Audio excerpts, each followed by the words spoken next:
Breast cancer affects people around the globe. Some countries are harder hit than others.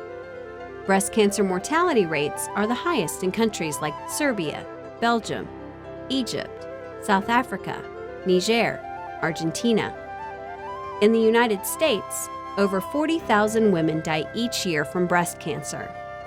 In Texas, over 15,000 women were diagnosed in 2010.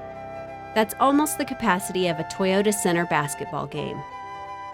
Houston is the fourth largest city in America, with a population of just over 6 million in the greater Houston area. Here, over 2,000 women were diagnosed with breast cancer in 2010.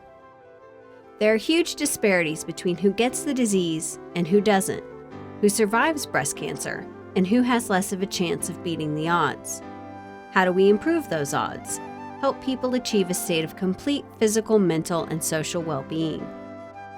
The answer is collaboration, informed action, empowerment. True transformational change, body, mind, and spirit. Houston is the perfect incubator for big ideas, with over 40 colleges, universities, and other institutions of higher learning. Only New York City can claim more Fortune 500 headquarters.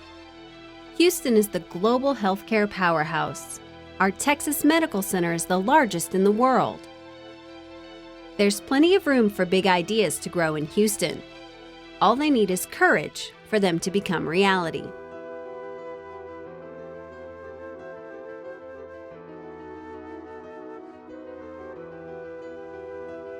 St. Luke's Episcopal Health System and the Episcopal Diocese of Texas collaborated in 1997 to give birth to a really big idea: the St. Luke's Episcopal Health Charities, a one-of-a-kind mission-driven charity devoted to reducing health disparities within the most underserved and vulnerable populations throughout the Episcopal Diocese of Texas. Since then, we've had a few big ideas of our own. In April 2008, during the Big Idea exercise, Dr. Patricia Gale Bray, Executive Director of the Charities, challenged her team to dream big. Imagine that the charities had an extra $1 million grant to give. I want to know what your one big idea would be of how that money could be best leveraged to benefit our community. Celine Meyer, Charities Director of Grants and Evaluations, heard the challenge, and then she had her own big idea. Celine called, "Hey, Dorothy, this is Celine. Listen, I've got an idea." Dorothy Weston Hi, this Gibbons, is Dorothy. the co-founder of the Rose. Hi, Celine. At the time of Celine's call, excitement within the Rose leadership and staff was high. The one-of-a-kind breast health portal, a web-based interactive breast health resource center and virtual navigator, had just been launched by the charities. Her idea? What if the new breast health portal could be leveraged to connect more underserved people to breast health services within the community? Wow, Celine, yeah, that's a really good idea. And Dorothy was working with organizations across the state to form the Breast Health Collaborative of Texas. The timing couldn't have been better. It was a convergence of big ideas. A woman's chances of surviving breast cancer are affected by a variety of social determinants. For instance, income level. Let's take two examples here in Houston. A higher income neighborhood. This census tract is in River Oaks, and a tract from one of the poorest neighborhoods.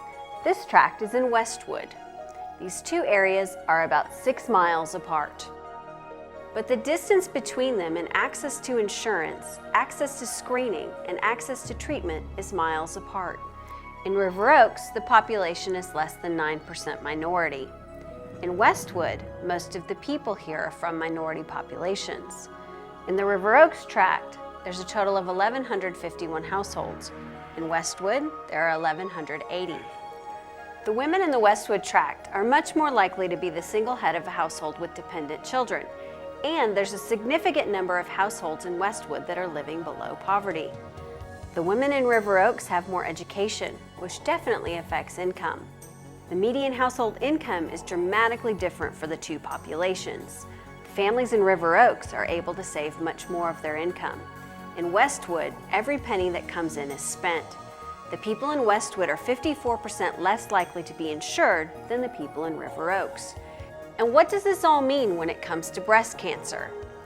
The women in Westwood are 28 times more likely to die of breast cancer than the women in River Oaks. This is huge. The women in Westwood are 28 times more likely to die of this disease. Why? River Oaks women are getting diagnosed as soon as they have a problem. The women in Westwood are not. They're waiting until it's too late. What is the best way to make an effective change to this inequality in health? This is where the charity's research-informed grant-making is so important. Through our research, we're able to define what areas are the hardest hit and have the least amount of services and support. Thanks to the charity's research-informed grant-making and operational support, the original big ideas have multiplied. The Rose leveraged the charity's data to win additional funding for more mobile mammogram units, which will allow them to increase screenings to over 6,000 per year. The Texas Breast Health Collaborative has expanded from 35 to 272 members. With grants from both the Avon Foundation and St. Luke's Episcopal Health Charities, the collaborative has hired a full-time director and professional staff. The Rose, in partnership with the charities, was awarded a $1 million grant by the Cancer Prevention and Research Institute of Texas, or CPRIT, to expand the Empower Her program and reach underserved populations across 10 counties. The CPRIT grant will also further fund the Rose's innovative Health Navigator program, which it launched in 1999 with charities' leadership and funding. Because of the effectiveness of our research-informed grant-making activities, Celine's original big $1 million idea has generated over $2 million worth of research and resources for the community. And it's given birth to partnerships between the charities and powerful groups such as Susan G. Komen for the Cure, the Avon Foundation, and CPRIT to deal with breast cancer. In Houston, in Texas, nationally, and around the world. And we're not just doing this with breast cancer.